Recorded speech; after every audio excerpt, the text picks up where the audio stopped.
lagune Caping Gunung didamel dangdut slow. Waduh kepenak banget nyambleng. Ibu Bini langsung pada menyat maning nonton maning. Iya, semangat tinggal semangat Ibu DPR sing lagi pada osreng-osreng. Yo siap. Syukur bisa nyawa. Gunung bisa dadi aja. Ini ora ilang. Gunde podo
syukur bisa nyawa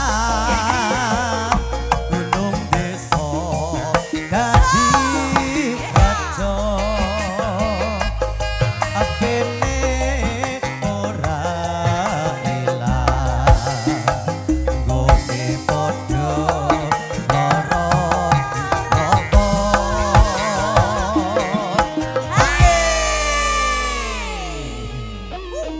sampun Pak Leri nggih lagune Caping Gunung wis lunas siji ya.